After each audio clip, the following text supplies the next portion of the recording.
Future Proof is sponsored by Concordia Dental Healthcare, expert care you can trust.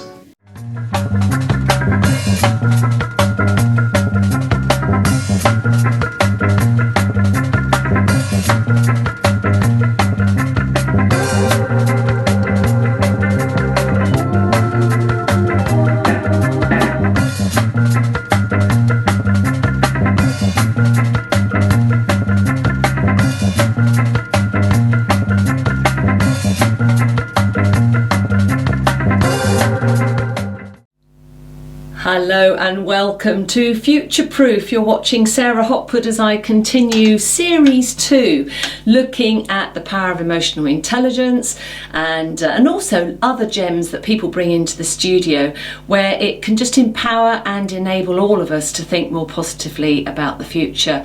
It's called Future Proofing because I believe that if we can help from business owners to employees and indeed students to think positively about the future, about what the world is going to look like moving forwards. We know that we actually don't know exactly. There's conversations about the presence of robots, about machine learning, and all of that is happening as I'm speaking now. But I'm really hopeful that these programs just bring inspiration, maybe challenge some thinking, maybe give you some tools for your toolbox and empower you. And also, as human beings, we do actually need a bit of uncertainty. We thrive on uncertainty. But my argument is that uncertainty has actually got a bigger presence in our lives than feels natural to us, and many are in a stress situation, a worry situation, an anxiety situation, because there is an abundance of uncertainty. So in other words, it's kind of too much than we can manage. And I'm really hoping that these programs are empowering everybody, and always remember, you know, any TV presenter will tell you that if they're doing a documentary or anything of substance, then they're talking to themselves as much as they are to anybody else. So I'm on a learning exercise along with you as well. So that's the intention of the programme, and this week I want to look at some of the things that can really interfere with some of our thinking and what we can do about it.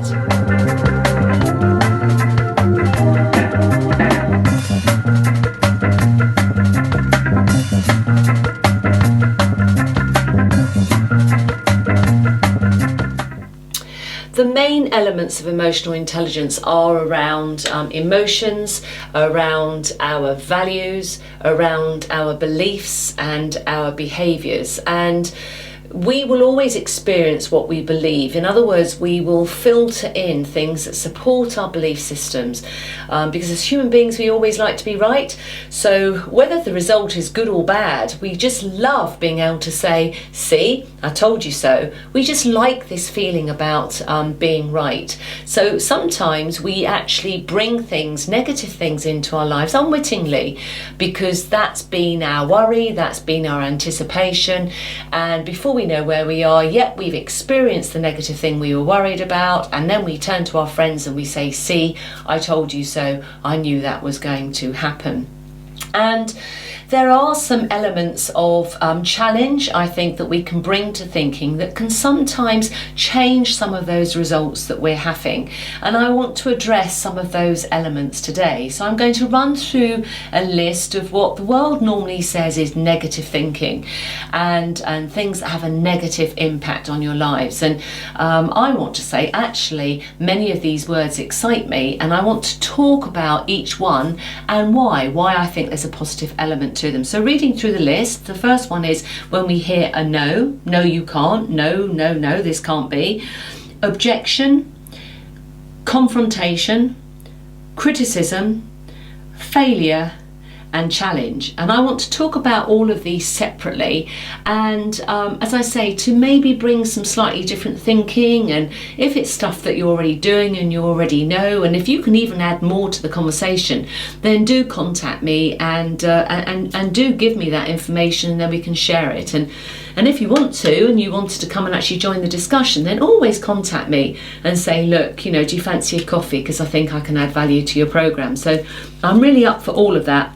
So please, please, please do it. And in previous programs, I have said that I have a diagnostic on my front page, sarahhopwood.com.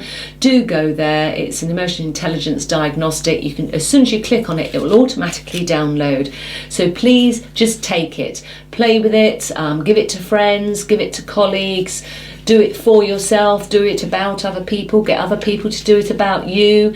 Yes, you can manipulate the scores as much as you like, so the only person you're cheating is yourself. So just have some fun, don't beat yourself up, but just the wording of the questions really open our minds, I think, to positive ways of thinking and behaving, and indeed attitudes. I think it does help us address and challenge our attitudes on things, and maybe invites us to change our thinking on some of our attitudes.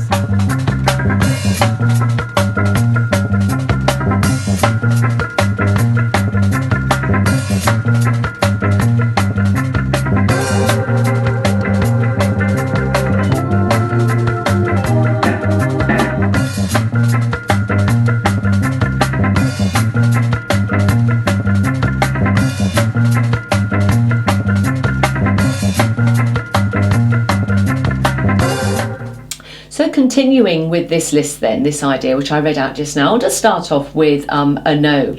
What happens when you want to do something, when you ask about something and you get a no? And first of all, I just think you just look at any child that you know. If you remember your childhood, if you've got children, if you've got nieces, nephews, grandchildren, whatever it is, just watch them when they get a no to something. Very, very often they're like dogs with a bone. They tend not to take it first time down. They certainly don't take it lying down. And they will think very creatively as to how they can get a yes. So I'm not saying that if you get a no that the no is automatically wrong. Sometimes that no is right. Sometimes that no is based on the fact that actually you've asked too early, you're not prepared yet. If you think of Dragon's Den, if you watch that, sometimes they say, you're not investment ready yet. And sometimes when we ask to do something or be part of something, it could be that the no is there because that we're not investment ready yet, so maybe there's more work to be done. But also we all know that sometimes people stick their foot out on purpose, wanting to trip us up one way or another, and they will give us a no. And sometimes that's because they're threatened, or that there are many, many, many, many reasons. So the first thing I would say is never ever let a no stop motion. Just because we get a no, it shouldn't automatically stop our motion, our movement. I think we should suspend. I think we should certainly discern what we're hearing. Always ask the reasons why, because that can sometimes give us the answers that we're looking for, and we can go, oh yes, you've got a point. Or indeed, you might think, you've just completely missed the point here, kind of stuff. The story that comes to mind is a friend of mine who, as we were leaving school, in fact he was married to one of my friends, I know he desperately wanted to be a pilot, and he had passed all through the recruitment process, passing every stage, particularly the paperwork, which everybody had always dreaded. And then right at the end he was given a no, and I think it was because of his eyesight. I'm not 100% sure. And that can really, really floor you when you have a dream. And also we feel so bad if we've been talking to everybody about it, because we then feel our pride has been hurt, our confidence, and oh my gosh, what's everybody going to say? And we can either be floored on that, and emotionally to respond in that way is normal. There's a great saying, an abnormal reaction to an abnormal situation is perfectly normal, and always be inspired by that. And for him, he was kind of there. It was just the last thing, the last hurdle. Everybody said it was the exams to get past. That was the biggest hurdle which he passed. So to him it was a fait accompli. So it really, really knocked him when he was told that he had failed. But what he did, and we're a lot older now, so I think he spent some years in that arena. I don't know where he is now, what he's doing now, but he actually followed, I think, an engineering path, and he ended up working, I think, on one of the main not garages, hangars, and working on aircraft. And I'm pretty sure he worked on Concorde as well. So although he didn't get his dream to fly, yet I'm sure he's been in many, or did go into many simulators where he could at least get the experience of the flying, which was obviously all linked to his dream. He was there on the cutting edge, maintaining the aircraft that everybody loved, and other aircraft too. And I'm sure he built himself up to a very, very good position within that workplace. So if you get a no, I just want to inspire you. It's not the end of the day. A no does not mean to stop. It does not mean that there is no more motion after here. You just need to adjust. Ask why, find out why, because there could be some good reasons there which will help you. But if they're not, if they're negative reasons that people are just blocking you, then just think outside the box. Think smartly. Don't give in and try again. And there's a great story of Meryl Streep when she was turned down as a young girl, told she was too ugly for King Kong. And she reflected, that could have floored me, but it didn't. I went out and got it.